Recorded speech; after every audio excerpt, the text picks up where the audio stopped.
Nuestro invitado de hoy en los micrófonos de la SER es Bernardo Atxaga, considerado como máximo exponente de la narrativa vasca y uno de los escritores más fuertes en el panorama literario español. Sus obras han sido galardonadas con diversos premios de narrativa.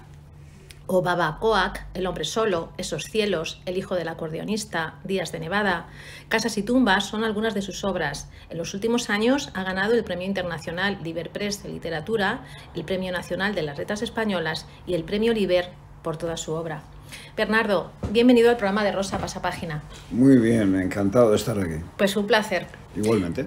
La vida y la muerte, el mundo rural, los sentimientos que nos unen, los animales y su sensibilidad, la violencia, la maldad, la fantasía, la línea fina que separa la realidad del sueño y la alucinación de la revelación. Lo que hemos sido, lo que somos y lo que seremos. Desde el otro lado es tu nueva novela en la que anúas todos estos elementos, conviviendo con los personajes en Obaba, donde la naturaleza toma gran protagonista, dándole voz al mundo animal. En esta coral nos observan, hablan y además analizan los sentimientos, las emociones y sus consecuencias. ¿Por qué decides poner voz, pero no voz fabulando a los animales, sino observándonos? Eso es. Y, como he dicho hace un momento, viendo nuestras emociones. Bueno, yo curiosamente empecé desde la teoría. Desde la teoría, un momento determinado en mi vida me puse a pensar qué sea un personaje en un libro, ¿no? Entonces tenía unas gafas como las que ahora tengo en la mano. Entonces yo pensé, realmente podría convertir estas gafas en personaje, porque en cuanto un objeto o cualquier ser de la naturaleza, una planta, un animal, toma voz, o sea, cuando tú le otorgas una voz y por lo tanto lenguaje, ya está en nuestro mismo mundo, ya es humano, exactamente igual, no hay ninguna separación entre esa gafa que habla, esa planta, esa serpiente, ese búho, ese espectro que habla, no hay ninguna separación entre esos sujetos, esos personajes en este caso, y nuestra propia vida, la vida general. Bueno, para mí fue una pequeña revelación porque tiene muchas ventajas este punto de vista, y es que si lo haces desde un punto de vista, si tu personaje es un personaje como tú, como yo, entonces entras en lo que llamaríamos una vía que se dice realista, pero que en realidad es naturalista, o sea, es decir, que está obligada a los detalles. Yo lo he hecho cuando tú estás narrando, por ejemplo, una historia de una niña, un adolescente en un hospital, tú estás obligado a los detalles, porque es que el hospital lo conoce todo el mundo sabe lo que es un hospital y tú no puedes fantasear al respecto, estás atado, perdón, estás atado a los detalles. Cuando el narrador es un pájaro, es una serpiente, es un espectro, tú te puedes desembarazar lo que ya para mí es un gran peso, que es el peso de los detalles descriptivos. Tú hablas, o sea, es decir, miras a la realidad con un ángulo, igual que una cámara fotográfica, un ángulo que se olvida de un aspecto de esa realidad y que resalta otros. Y en este caso yo creo que es evidente que el lenguaje, las descripciones son muy diferentes a las que se podrían encontrar en una novela, como decir, naturalista. Menos detalles y pretendidamente más intensidad poética. Eso es mi objetivo primero, ahora mismo, cuando me pongo a escribir. Le das plena libertad a las gafas que tienes en la mano, al vaso de agua, al búho, al árbol, a la... Efectivamente, es que ellos no están sujetos, no hay vínculos necesarios en ellos para con lo real, ¿no? Es decir, ¿qué es lo que piensa un pájaro? ¿Qué es lo que piensa una serpiente? Bueno, tú te vales, eso sí, de la imagen que de ellos tenemos, que es muy importante, aunque no lo parezca.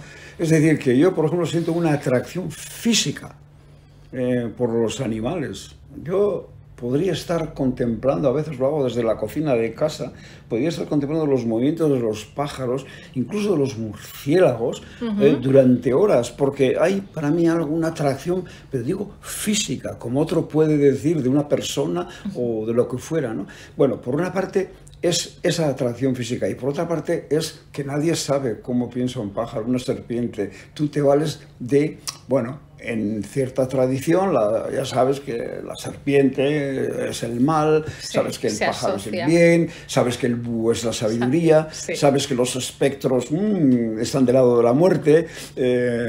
Bueno, entonces juegas con todo ese material y destacas aspectos de la realidad. ¿Puedo añadir una cosa? Sí, claro. Y es que para mí eso es muy importante porque, a ver, yo, también estas son enseñanzas de la edad o de haber practicado. La forma es necesaria, indudablemente, no hay arte sin forma. Y forma son limitaciones, ¿no? Igual que cuando bailas, no puedes dar los pasos de cualquier manera, pues tampoco se puede escribir de cualquier manera porque eso no va a ningún lado, eso sería el caos. Bien, pero si la forma es demasiado estricta, si la forma llega un momento en por mucha utilización, etcétera, se ha convertido en una especie o bien de camisa de fuerza, o bien en una especie de, ¿cómo diría yo?, de tópico, ¿no? Absoluto, ¿no?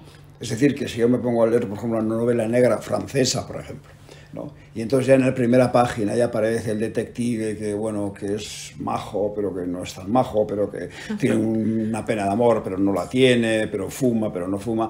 Yo ya digo, bueno, vale, de acuerdo, esta es la canción de siempre, este es los 40 principales, y de acuerdo, pues puedes leer eso por entretenimiento, pero como escritor yo no estoy nada interesado en ese, digamos, camino trillado, esa forma que es en realidad una camisa de fuerza o es una autopista. Es un patrón. Es un patrón, está muy bien dicho. Yo digo autopista porque también lo visualizo como, bueno, autopistas narrativas y luego hay caminos secundarios, incluso caminos vecinales que llevan a lo mejor, ¿no?, a sitios más, no sé.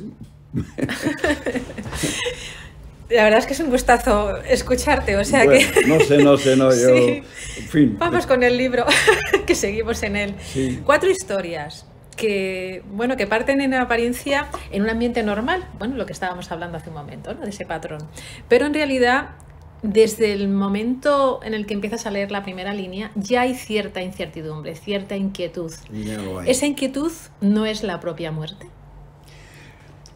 Bueno, desde la primera página, como bien dices, hay una referencia a una biografía que además es real, de una mujer, la hija de un molinero, que cuenta las historias de su familia y que a mí me llevan a las historias, lo digo rápido, tristes de mi niñez. No, es decir, las historias tristes de mi niñez, cuando sonaba la campana y la campana era muy triste y además te decían, bueno, sí, es que ha muerto el hijo de... Bueno, todo eso yo en mi niñez, la impresión para mí era fortísima, ¿no? Era fortísima. Quizá también porque la muerte en esa época, dentro de la que es la religión católica, tampoco se escondía. Yo recuerdo que nos llevaban a ver a la casa donde había muerto una persona, solíamos ir allá. Y entonces todo eso ha quedado, yo tendría 5, 6, 7 años, la impresión es fortísima.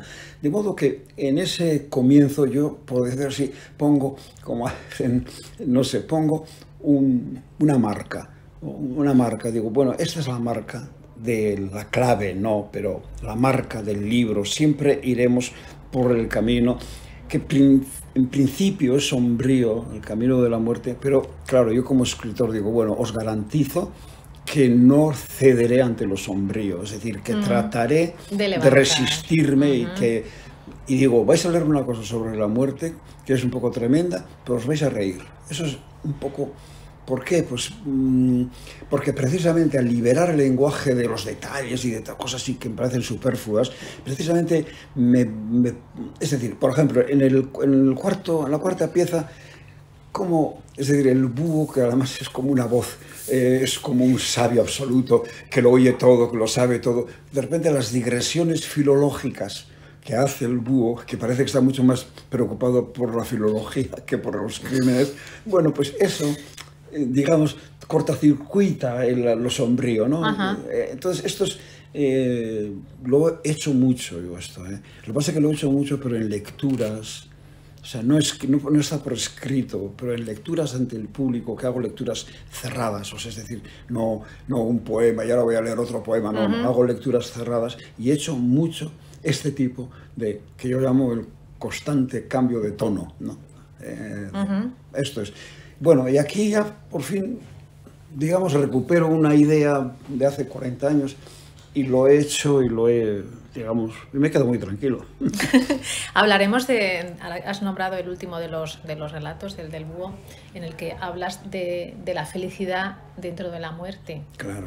Ya que has ido hasta allí, luego iremos hacia atrás. Bien. Creo que hablas mucho de la ausencia. Yo creo que la ausencia, o sea, la persona que muere, esa ausencia se hace mucho más presente que si estuviera vivo, porque Claro. estás constantemente con ese recuerdo, con esa ausencia que no notabas hasta hace un ratito. Efectivamente. Entonces eso es una de las cosas que hacen magnificar esa muerte y que la hacen bella. Claro. Bueno, efectivamente. Bueno, ahí en el, perdón. Perdona, que Nada, tranquilo. es Madrid, que llueve, que como si esto fuera el norte. Bueno, pues bueno, ahí entraríamos en una reflexión que no sé yo si puedo, digamos, expresar hasta el fondo, ¿no? Pero es poco a poco, uno va percibiendo, uno recibe señales de que a lo mejor la muerte tiene, por decirlo muy rápidamente, frutos. Ajá. Es decir, la muerte no es solo lo negativo, que lo sabemos y eso no vamos a hablar de ello. Cualquiera persona que tenga una experiencia lo sabe perfectamente. Pero claro, por otro lado, ves que, creo que lo cito además en el libro, que claro, ¿dónde surge la primera canción? Y de repente sabes que fue en una tumba. Es decir, que la primera canción de que aparece que es de hace más de 2000 años, existen otras anteriores, pero una aparece completa, con letra y notación musical. Esto es en la tumba de Seikilos, hace más de 2000 años. Claro, una canción surge en ese momento de la muerte, no cuando estaba trabajando en la cantera, ni en el huerto, ¿no? Bueno, luego te das cuenta de que además de en ese momento final también hay canciones y hay poemas en el momento inicial, en el momento que surge la vida, es decir, nanas, ¿no? Si vas, claro, y luego yo he ido, por decirlo así, pensando en ello con ese objetivo de ver en el Museo Británico, por ejemplo, a ver qué hay en la cultura siria, en la cultura, qué hay de, como se dice, canciones de cuna, nanas o epitafios, y efectivamente los hay, ¿no? Entonces, el arte, pues el arte surge, es decir, hay el fuego, no sé cómo llamarlo, la dinamo, la fuerza que empuja a la canción, tiene que ver con el momento inicial, nacimiento, el bebé, y luego con el momento final. De modo que a partir de ahí es cuando yo me pongo a pensar en cómo se puede escribir sobre la realidad contando con las dos fuerzas. O sea, esa inicial de la vida que surge, el bebé. A mí me emocionan mucho las nanas y me emociona muchísimo el que, por ejemplo, casi hay una coincidencia entre una nana asiria de, qué sé yo, hace 3000 años con una nana que se cantaba en Vizcaya a los niños hace 40 años, ¿no? Bueno, todo eso, ese mundo es el que es sencillamente la incorporación de los dos momentos, ¿no? Y de ahí surge luego, claro, dependiendo de las circunstancias, digamos, tiene un tono o tiene otro, ¿no? Eso es. Vamos a hablar de amor, que es un tema muy importante en esta historia. Pero no solamente el amor, bien dices, sobre el amor, enamoramiento en sí mismo, sino el amor a tus padres, el amor fraternal, el amor a los amigos, que yo lo incluiría en valores también. Sí. En el primero de los cuentos hay un amor fraternal tremendo. Pero ¿cómo se madura? No voy a decir ese amor porque creo que es innato de hermanos, pero ¿cómo se madura en una casa en la que hay una ausencia tremenda? Bien, por lo que yo sé y por lo que me han contado, a mí me parece que, como tantas cosas, los sustantivos nos engañan, nos llevan a derroteros que no expresan nada. decimos amor y parece que estamos diciendo algo consistente, algo como cuando decimos armario, como cuando decimos casa. Y sin embargo no es lo mismo. No, al no tener materialidad en sí misma, casi, al no tener materialidad, es decir, prácticamente al no tener lenguaje. Bien. Pero no hay... Ahora tiene lenguaje. Como hay un lenguaje para, pues, por ejemplo, el psicoanalítico, para hablar de mundo interior, etcétera, que tú puedes utilizar o no, pero existe el lenguaje. Bueno, entonces, para mí, en este libro, siempre que hablo de amor, en el primer caso, en el amor entre hermanos, es una lucha, no es una conquista, no es un estado, es un atravesar una maraña de como ir entre zarzas, ¿no? Es difícil, ¿no? Entonces en ese sentido es factible, creo, en el primer relato lo que cuento, y creíble, plausible, porque se trata de un universo dominado, si quieres, conformado mejor por la religión católica, donde la lealtad, la fidelidad son grandes valores. Me parece a mí que quizá en otra cultura la reacción del hermano mayor con respecto a su hermano monstruoso, si lo queremos llamar así, no hubiera sido la misma. Pero en ese contexto, por ejemplo, el amor se convierte o es como un sinónimo de fidelidad, de lealtad, incluso de un comportamiento recto, de la rectitud, que es curiosamente algo que ahora se habla muy poco, ¿no? Es verdad, pero la palabra rectitud en aquella atmósfera tenía un gran sentido. Lo ha tenido en todo el mundo, digamos, conformado por la religión católica, ¿no? Que es el mundo rural, para generalizar.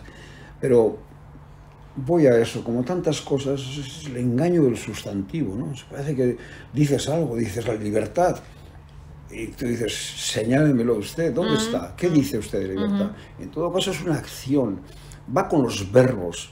Entonces tú vas diciendo ser libres, o dices estoy queriendo, o te estoy amando. Es decir, es una acción, son acciones. Por lo tanto, en todo hay una conquista y es ante la dificultad.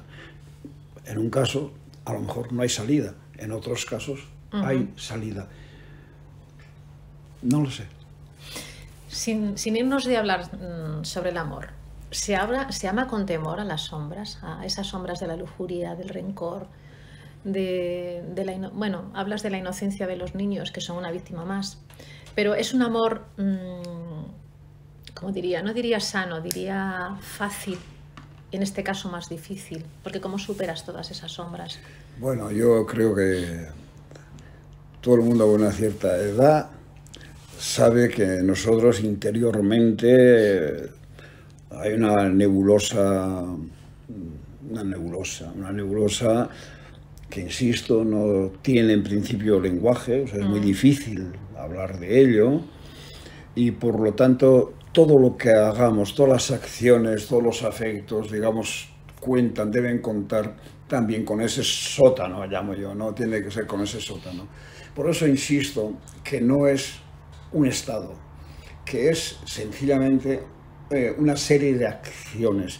Y entre esa serie de acciones, en este caso hablando del amor, incluso me refiero a un amor, en fin, es las parejas que vemos por la calle, con los hijos, con los mayores, es decir, eso es una serie de acciones y solo de acciones hay que hablar. Es decir, todo lo que en estos asuntos es solo palabra, en principio no dice nada.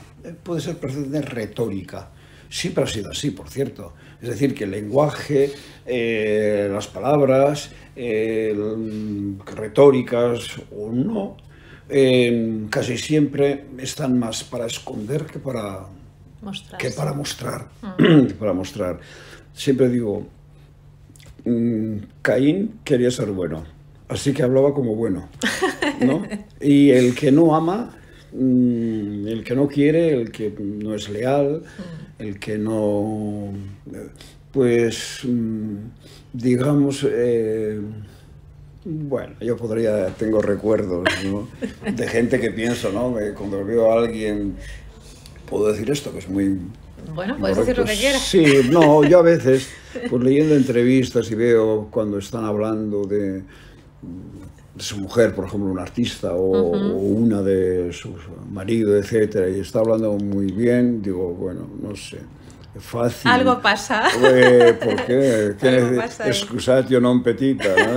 Es decir, que yo creo solo en este sentido, en todo lo que es comportamiento, efectivamente, es comportamiento, todo es acción. No sé, por ejemplo, ¿por qué no se dice, hago un salto en la educación? ¿Por qué no se enseña, por ejemplo, a los jóvenes a leer, etcétera? Porque no se lo enseñas con acciones, porque solo lo enseñas, se diría en buen castellano, de boquilla. Solo utilizas palabras y no hay nada, ningún comportamiento tiene su base en las palabras. Un comportamiento tiene siempre su origen en otro comportamiento. Para política valemos, esto vale, vamos, casi al 100%, ¿no? Es decir, o sea, no me hables, no me cuentes martingalas, tú háblame con la acción. Tú no me digas, estoy saltando, ¿eh? No me digas, no debemos ser corruptos, somos un partido realmente noble, etcétera, ya, bueno, en fin. Bueno, ya veremos, eso, demuéstramelo, ¿no? Esto es un poco, bueno... Voy a recuperarte solo en parte, porque estamos hablando de la sociedad, y estábamos hablando del primer cuento, de un niño diferente. Yo prefiero llamarlo diferente. Sí. El temor ante lo diferente, a quien nace distinto, provoca desconfianza y la alimenta la sociedad. Y con ello provoca una maldad colectiva. ¿No te parece? Claro, bueno, es como una locura, ¿no? Hay locos, se decía, me acuerdo, cuando los libros que leíamos en la juventud, de la antipsiquiatría, ¿no? Más que locos hay gente enloquecida por... ¿no? O personas enloquecidas por una situación determinada, por una presión, por lo que fuera, ¿no? Y estoy de acuerdo en tu apreciación sobre lo diferente. Claro, todo también surge de experiencias propias. Yo tuve un primo muy cercano, que vivía muy cerca, vivía prácticamente, yo soy de un pueblo que se llama Asteasu y mi primo vivía en un pueblo que se llama Albistur, que era el pueblo de mi madre. Y este primo mío, apodado el alemán porque era alto y rubio, era autista. Entonces yo he convivido durante muchos veranos con el autista y te diré, he visto la reacción social con el autista. Claro, una reacción social, pero que no tiene tampoco que ver con una maldad, como decir, caprichosa, no, porque, bueno, porque el autista, si lo tocabas, se ponía furioso y te golpeaba, etcétera y tal, ¿no? Entonces, yo no soluciono en el libro, porque creo que no es... Yo muestro en ese sentido cómo una diferencia, cuando alguien, digamos, a un entorno, sobre todo un entorno tan equilibrado como es una atmósfera católica, gobernada por una religión, con una casa arriba muy alta, con digamos, una especie de capitán que es el sacerdote, etc. En ese mundo que lo único que pretende como objetivo general es el equilibrio, en ese momento reacciona con mucha violencia contra ese que es diferente. Sí, que lo consideran castigo divino. Lo considera castigo o no lo entiende de ninguna manera. Ahí vamos. Bueno, yo sigo con el ejemplo. No he solido hablar yo de mi primo autista, pero bueno, mi primo autista durante muchísimo tiempo, yo si contara bien la historia de mi primo autista sería una buena historia, me parece, si lo contara bien, no sé cómo lo haría, igual desde el otro lado también con él, ¿no? Mi primo autista era... Ahora, cualquier chico de la facultad, cualquier chica de la facultad podría decirle, claro, este es autista, porque ya hay Conocimiento de lo que pasa. Durante muchísimo tiempo, primero era mudo. Solo mudo. ¿Por qué no habla? Es mudo. Luego era sordomudo. ¿Por qué? Porque no oye, pero oía. Claro. Bueno, una historia muy trágica con él, porque alguien les aconsejó que lo trajera a Madrid, a este chico de Albistur, a Madrid, para que le enseñaran a hablar, fíjate, porque todavía no se sabía que era autista, no estaba... Bueno, y entonces lo trajeron a Madrid, me parece que donde un psiquiatra, brevemente dicho, fascista. Y este niño volvió, este joven, cuando yo lo conocí, solo decía una palabra. Y la decía en castellano, era atar. Atar. No decía otra palabra. Entonces, quiero decir, es la evolución, podría ser exactamente como la de Daniel, la del niño el personaje que aparece en Dos hermanos, ¿no? Es un niño que nace, qué guapo es, qué alto es, qué rubio es, parece alemán, tal, luego, uy, es sordo, es mudo, luego, entonces que aprenda a hablar, cuando no aprende a hablar, solo dice atar, y luego todo va de mal en peor. O sea que es así, ¿no? Bueno, eso es de esa manera. Creo que un conocimiento en Extremadura, te puedo contar, en Castilla, en los pueblos, yo observaba que, por ejemplo, esta persona que está en el bar, allí en un rincón, y que evidentemente es un maníaco depresivo, yo no sé mucho de psicología, pero bueno, es lo que podríamos calificar inmediatamente a una persona que está deprimida, pues todos los del pueblo decían, ese que va a estar deprimido, ese es un vago. Es decir, o cualquier, o sea, hay un conjunto de adjetivos. Claro, o sea que no se entiende, tiene que haber, como hemos dicho antes, tiene que haber un lenguaje. También para el amor podríamos haberlo dicho lo mismo, si no hay un lenguaje aprendido, bueno, en ese sentido, en esos 100 últimos años, tanto en el amor como en los sufrimientos, al menos ha habido una irrupción del lenguaje. Y ahora los jóvenes saben hablarse con afecto. En nuestro caso, por ejemplo, yo que tengo ahora 70 años, bueno, no era tan fácil.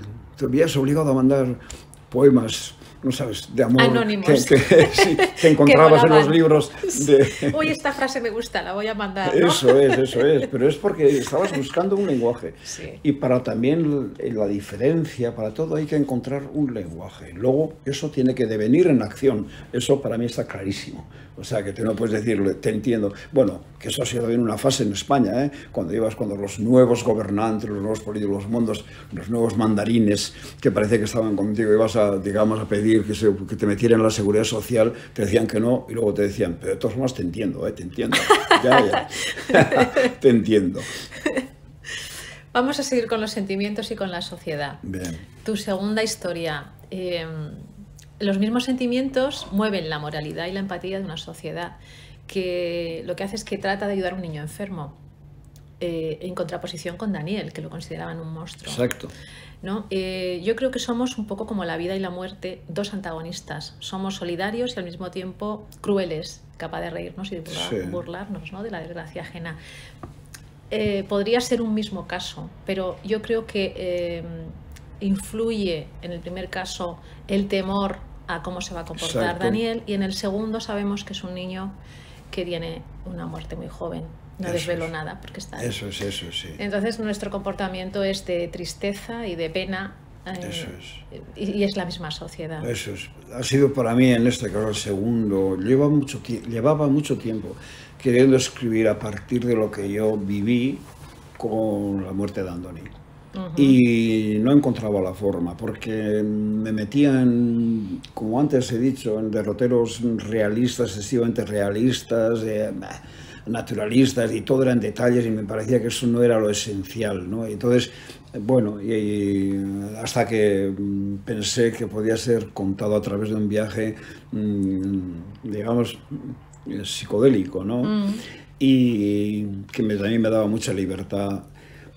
Quizás sea la historia para mí más interior de todo este libro, porque quizás la primera historia efectivamente también tiene, yo siempre parto a ver qué magulladura tengo en el alma para, ¿no? Entonces la primera magulladura es cuando yo era muy niño, es un recuerdo lejano para mí, ¿no? Y sin embargo el segundo es un recuerdo muy reciente, es un recuerdo muy reciente que yo lo he vivido, ¿no? Y una tragedia. Entonces, bueno, yo me enfrenté a esa tragedia desde ese viaje psicodélico y efectivamente todos los que acuden, a todos los que yo convoco, son personas que para mí en mi vida han sido maravillosas, como por ejemplo aquel trompetista jazz que era profesor de francés y de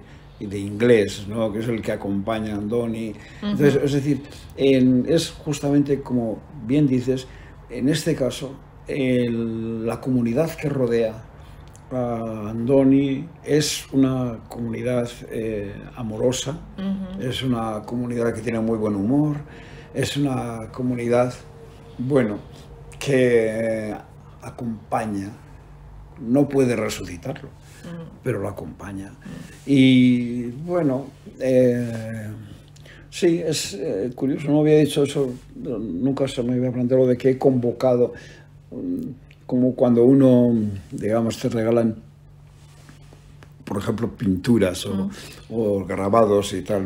Yo nunca pongo grabados de la gente que no me guste, me veo personalmente. Entonces, aquí es lo mismo, nadie que podía haber convocado a otro tipo de gente, pero no, he convocado, ya te digo, el personaje que la acompaña, que es Reading, ha sido el profesor de mi vida, o sea, bueno, por cierto, que no lo digo en el libro, te lo digo ahora, ese Reading que aparece, que era efectivamente, pues como bien se ve, ¿no? Trompetista de jazz, en los ratos libres, y luego pues un hombre que le gustaba mucho el alcohol, etcétera.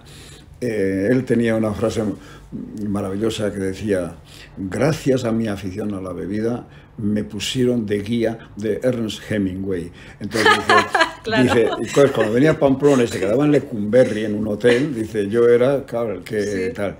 Y dice, solía decir, bueno, de todas formas, tengo que reconocer que Hemingway me doblaba en la capacidad de beber, ¿no? Es que era su fuente de inspiración, el alcohol le claro, hacía bueno, escribir. lo era, y era sí. Un hombre... Bueno. También aquel no era un hombre para este mundo, ¿no? También, bueno, pues un hombre demasiado bohemio para esa sociedad. Sí, entonces... la verdad es que sí. Entre esa línea de la vida y de la muerte hay una pequeña barrera casi invisible que lo vamos a llamar aprovechas para la fantasía, porque si no hay cosas que serían inexplicables a día de hoy. Eso es. Bien. La fantasía, alguna parte lo he leído como sería la forma en que se puede expresar lo real siniestro. Creo que es así. Fantaseamos, yo creo, ante lo que se nos escapa, ¿no? Sí, bueno, es que la fantasía es también una explicación, no hay una fantasía, si quieres, digamos, hueca, bueno, pero hay una fantasía, bueno, por favor, los fantasmas. Los fantasmas están cargados de sentido y desde aquel fantasma de los bosques de Grecia que era Pan, que aparecía en los bosques y que tocaba la flauta y que perseguía a los muchachos y las muchachas. Bueno, un fantasma, pero ese fantasma, digamos, es como está cargado de contenido, está cargado, o sea, concretamente Pan está cargado de un sentimiento que es el miedo, y por eso de Pan viene la palabra pánico o panic, o sea, es decir, en todas las lenguas, que es el miedo, como es, irresistible, ¿no? Bueno, o sea, quiero decir que efectivamente cuando vamos a la fantasía no queremos para nada decir que nos vamos a una especie de... atravesamos el espejo y vamos, que es muy bonito, vamos, ¿quién va a hablar mal de Alicia? Una maravilla, ¿no? Pero sí. Vamos a otro mundo que me parece como un mundo que es ya un juego, es como jugar con el lenguaje, con las imágenes y tal, pero hay otra fantasía que es una fantasía, la de los fantasmas, la de los espectros, la de, bueno, que expresa lo que de otra manera no sabrías decir, ni tú ni nadie, ¿no?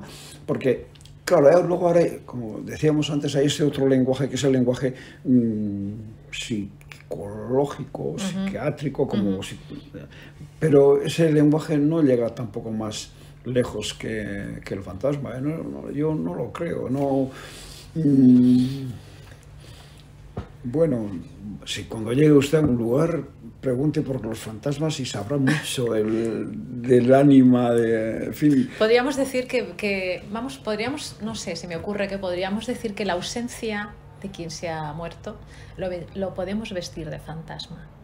Bueno, ahí hay, si me permites, es que es quizá el pasaje literario que a mí más me ha, ¿cómo decir?, más me ha impresionado.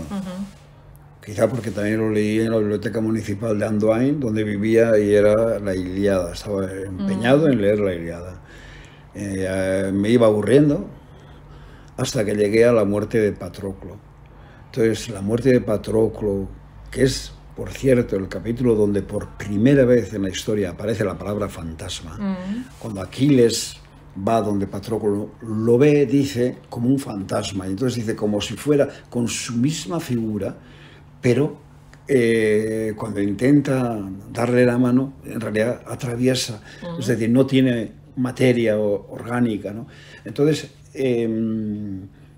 todo lo que es ausente no desaparece o no tiene por qué desaparecer del todo. Y aunque la palabra fantasma ahora adquiere connotaciones negativas, bueno, a veces cómicas en Oscar Wilde, ¿no? Que es como, pero no tiene por qué ser, puedes decir con más suavidad, decir, continúa como presencia, ¿no? Es decir, la vida no termina como estas carreteras, carretera cortada y luego no hay nada, ¿no? Jamás acaba de esa manera, sino que acaba, pero luego sigue, hay una vía por ahí y hay un recuerdo.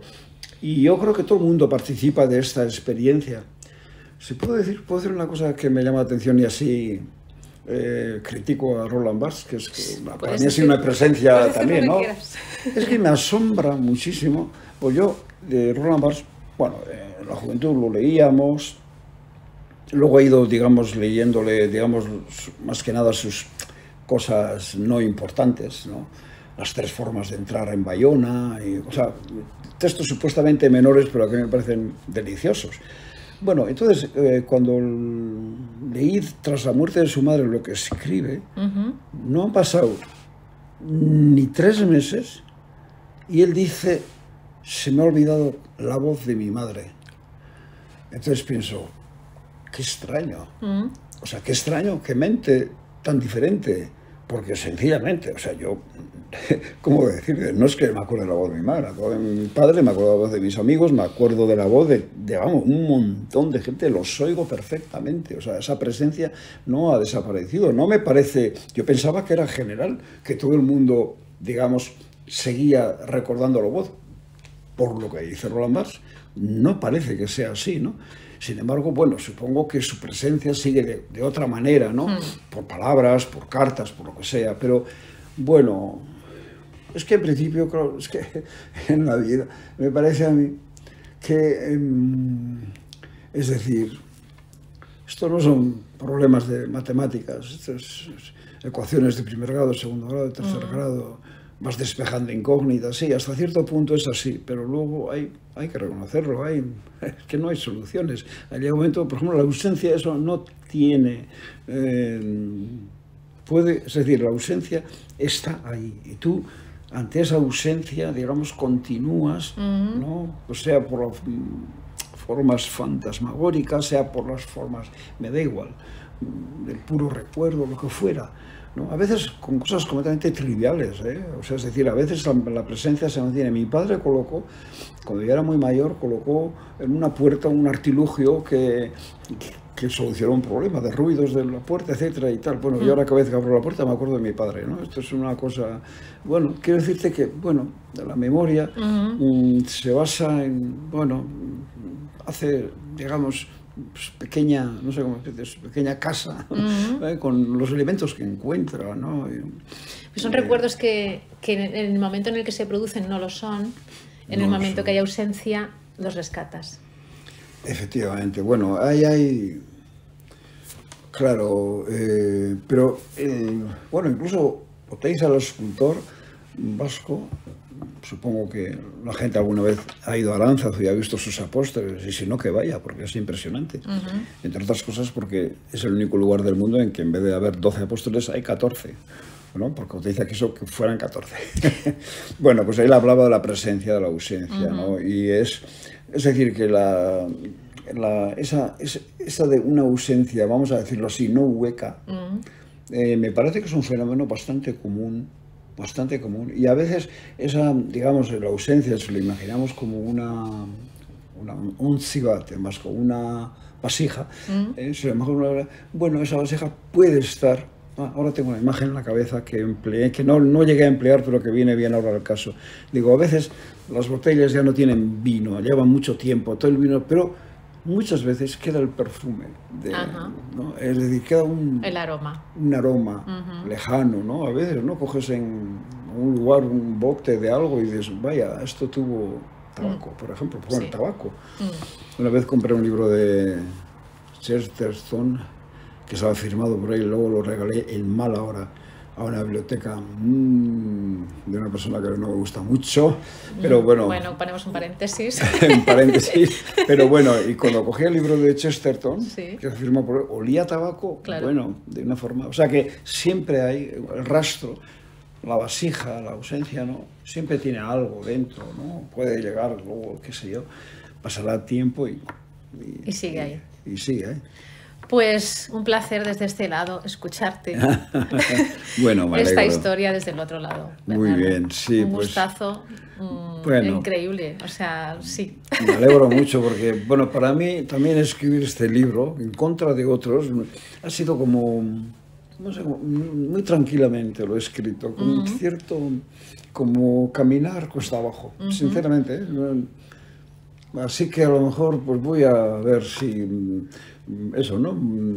Ciñéndome a los 50, 60 folios y bueno, pues cuesta abajo, no del todo cuesta abajo, pero bueno, con un poco de pendiente. Un poquito, pero no demasiado. No más, ¿no? Porque no te desbocas.